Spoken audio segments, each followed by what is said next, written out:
उनकी जरूरत को समझो।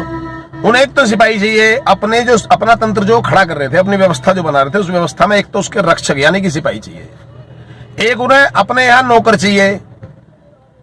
ठीक है जी। अब उन नौकरों में जो ज्यादा बुद्धिमान है उसे अधिकारी बना दिया, जो नौकरी में राजी है वो सरकारी तंत्र में घुसकर नौकरी करने लगा, और उनसे ही देश का नाश करवा दिया। हमारे ही सैनिक रहे, हमारी ही फौजें रही, हमारे ही लोग रहे, और हमें ही गुलाम बनाया गया।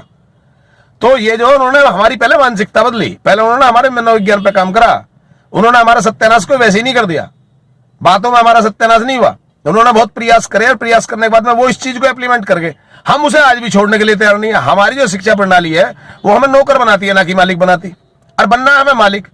भैया मालिक बनोगे तभी गरीबी दूर होगी। अब मालिक हम कैसे बन सकते हैं? प्रत्येक व्यक्ति उपभोक्ता है, प्रत्येक व्यक्ति उपभोक्ता है, तो प्रत्येक व्यक्ति कहीं ना कहीं से सामान खरीद रहा है और किसी दूसरे को लाभ पहुंचा रहा। उसके केंद्र बने हुए हैं, जो अंग्रेजों ने बनाए केंद्र, वे केंद्र आज भी काम कर रहे हैं। तो उसका जो धन संग्रह का जो केंद्र है वो व्यक्ति विशेष है, और हमारे अंदर एक कंपटीशन शुरू करके देखो, हमारी जो पूर्व संस्कृति है, पूर्व संस्कृति ये कहती है जो जितना बड़ा त्यागी वो उतना बड़ा धर्मात्मा। मतलब अगर त्याग दोगे तो वो उसे सम्मान मिलेगा। लोगों ने अपने राजपाट तक त्याग दिए। यहां पे क्या है, जितना ज्यादा धन संग्रह करोगे, ये अंग्रेजी सभ्यता है भाई, जितना ज्यादा धन संग्रह करोगे, जितना तुम ज्यादा पैसा इकट्ठा करोगे, जितना तुम संसाधन इकट्ठे करोगे, घर मकान दुकान बनाओगे, उतने ही तुम योग्य व्यक्ति हो।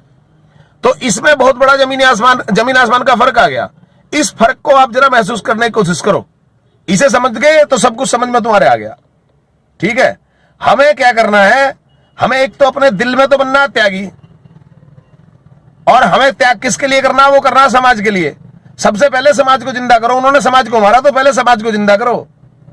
समाज व्यवस्था तंत्र का गठन करो, नई समाज संरचना करो, नई व्यापार संरचना करो, नई राजनीतिक संरचना करो। ये तीन संरचना अगर हमारी ठीक हो गई तो हम पूरी तरीके से ठीक होते चले जाएंगे। गरीबी ऑटोमेटिक मिल जाएगी, मिट जाएगी। लोग कहते हैं भाई गरीबी मिटाओ, गरीबी मिटाओ, गरीबी मिटाओ। गरीबी क्यों मिटाओ? अमीरी मिटाओ, अमीरी मिटाओ, अमीरी मिटाओ। अरे हजारों सालों से, सैकड़ों सालों से गरीबी मिटाने के नाम पे जो भी कुछ हुआ सब गरीबी मिटाने के नाम पे हुआ। तो एक बार ऐसा कर लो ना कि गरीबी मत मिटाओ, गरीबी जहां है जैसी है उसे वैसी रहने दो, अमीरी मिटाओ।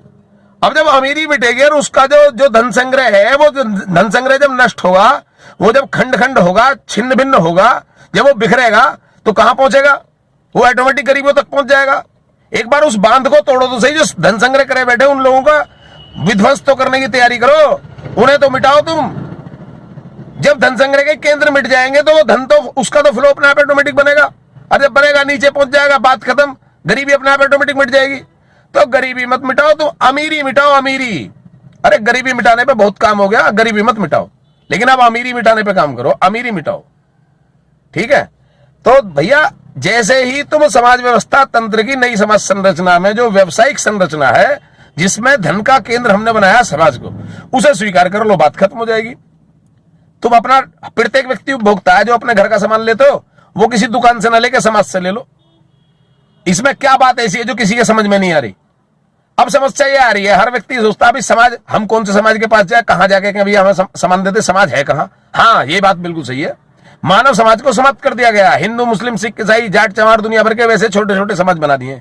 जैसे किसी व्यक्ति को मारने के लिए उसके टुकड़े टुकड़े टुकड़े टुकड़े करने पड़ते हैं, इसी प्रकार से समाज को खत्म करने के लिए उन्होंने टुकड़े टुकड़े करे।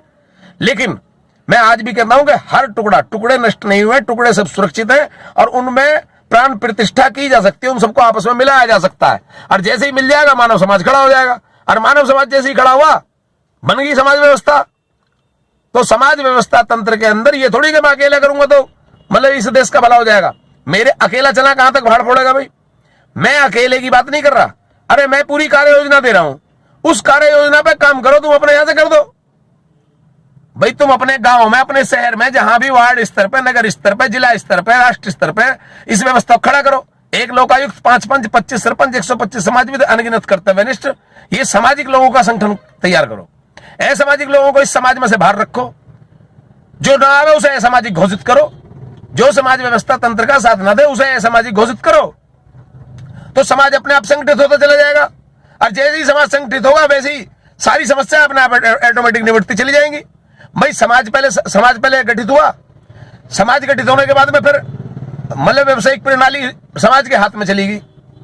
सारी सारी नई व्यापार संरचना के तहत सारी व्यावसायिक प्रणाली, मैं एक व्यवसाय की बात नहीं कर रहा, मैं परचूने का तो एक उदाहरण देता हूं कि भाई परचूने का काम करो, ब्याह शादी है, उसके अंदर जो है दुनिया भर की खाने पीने की चीजें लगती हैं, दुनिया भर का फर्नीचर लगता है, दुनिया भर के संसाधन लगते हैं, और कोई विवाह स्थल भी तय करना पड़ता है। तो उस सारे के सारे काम में ऐसा काम करो कि जो मतलब सबका लाभ कहीं ना कहीं डायरेक्ट या इनडायरेक्ट समाज को पहुंचे।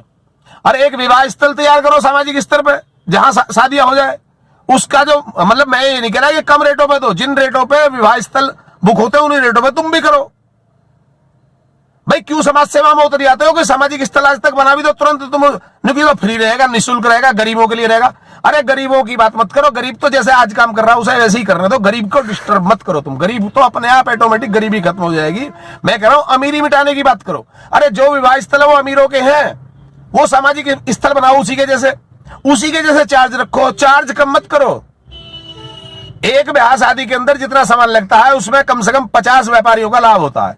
तो 50 व्यापारियों का लाभ होने की बजाय एक ऐसा प्रबंधन गठन तैयार करोगे, किसी की शादी हो रही है, पूरा सामान भैया समाज व्यवस्था तंत्र से ले, उसका जो मुनाफा है कम रेटों पे मत दो, उन्हीं रेटों पे दो जिन रेटों पे वो ले रहे हैं। अरे वो मैं बात वही कर रहा हूं, अमीरों का पैसा भी और ज्यादा अमीरों पर जा रहा है, गरीबों का पैसा भी अमीरों पर जा रहा है। अमीर की ओर मदद कर रहा, अमीर और ज्यादा अमीर होता चला जा रहा, गरीब और गरीब होता चला जा रहा। तो इस बात को जरा समझने की कोशिश करो। वो तंत्र जो बनाया गया है, जो व्यवस्था खड़ी करी गई है, ये व्यवस्था क्या कहती है, क्या करती है, किस तरीके से काम करती है, कैसे इसका संचालन होता है, इस बात को समझने की कोशिश करो।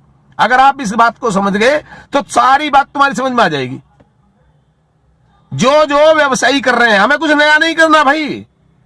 जो जो अब से पहले जो व्यवसायिक लोग जो कर रहे हैं, जो व्यापारी कर रहे हैं, जो बड़े बड़े कारपोरेट के महारथी कर रहे हैं, जो बड़े बड़े उद्योगपति कर रहे हैं, वही हमें करना है। बस सबसे पहले क्या, ग्राम स्तर पर, वार्ड स्तर पर, नगर स्तर पर, जिला स्तर पर, प्रदेश स्तर पर, राष्ट्र स्तर पर हमें केवल समाज व्यवस्था तंत्र का गठन करना है। इतना सा काम है।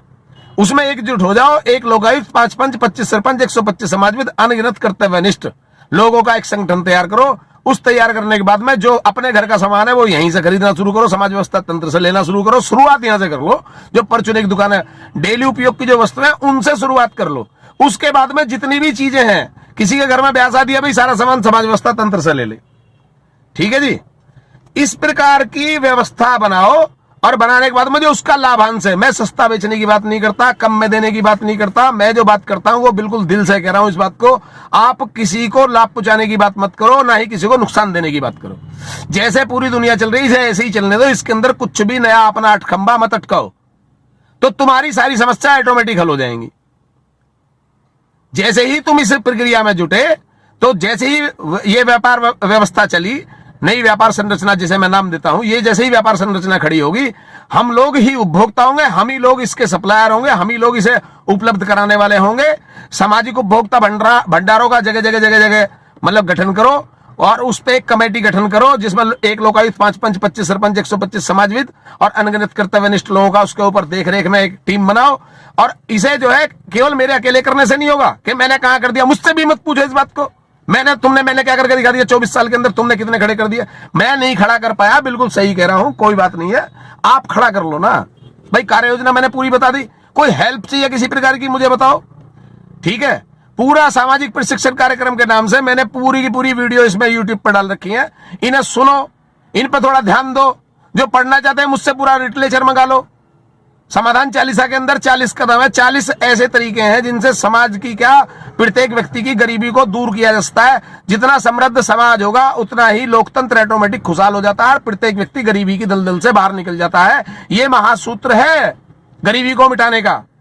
इस पे तो आप लोग ध्यान दो ना, क्यों फालतू की बातों में इधर उधर। मुझे कुछ नया नहीं करना, आप भी यही सोचोगे हमें कुछ नया नहीं करना। जैसे तंत्र चल रहा है, इस तंत्र को बिल्कुल ऐसे ही चलने दो। अगर तंत्र से लड़ोगे, झगड़ोगे, इसे बदलोगे, इसमें कोई गड़बड़ करोगे, सरकार से अटकोगे, कभी व्यक्ति विशेषों से अटकोगे, किसी को नुकसान पहुंचाने की सोचोगे, तो तुम मारे जाओगे, नहीं खड़ा कर पाओगे। ये इसका बिल्कुल, ये सारे काम मैंने कर करके छोड़ दिए। किसी से अटकने में फायदा नहीं है, ना सरकार से अटकने फायदा है, ना व्यक्ति से अटकने में फायदा। हमें अपना समाज का गठन करना, समाज व्यवस्था तंत्र को खड़ा करो, नई समाज संरचना करो, उसके बाद में नई व्यापार संरचना करो, फिर नई राजनीतिक संरचना करो। उसके जो मैंने सूत्र दे रखे हैं, 3 हो गई मैंने अलग अलग सूत्र दे रखे हैं। समाधान चालीसा के अंतर्गत 40 स्टेप हैं जिनसे समाज की पूरी गरीबी मिट जाती है। हर व्यक्ति गरीब से अमीर की उसमें आ जाता है। आप जरा ठंडे दिमाग से सोचो समझो, मेरी बात अगर ठीक लगे तो काम करो, ठीक नहीं लग रही तो जयराम जी की। ठीक है, ये बात मैं क्लियर कराऊं कि अकेले चलने से बाहर नहीं फूटता, मेरे अकेले करने से कुछ नहीं होगा। ये पूरे देश के अंदर राष्ट्रव्यापी अभियान चलाना पड़ेगा। ग्राम स्तर पे, नगर स्तर पे, जिला स्तर पे, प्रदेश स्तर पे, ये जगह जगह जगह जगह कमेटियों का गठन होगा।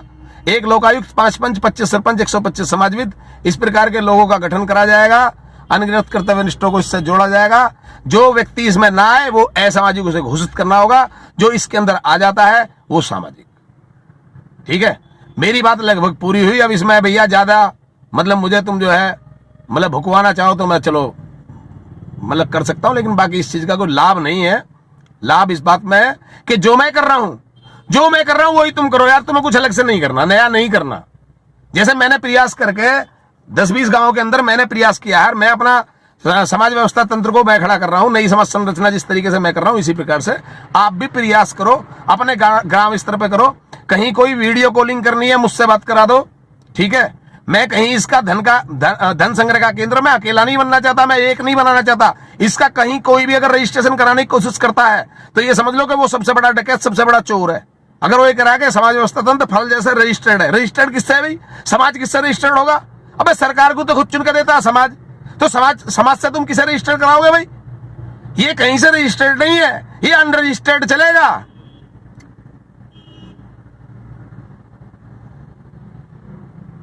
अब भैया बात समझ में आ रही है तो ठीक है, नहीं आ रही है तो ठीक है। जयराम जी।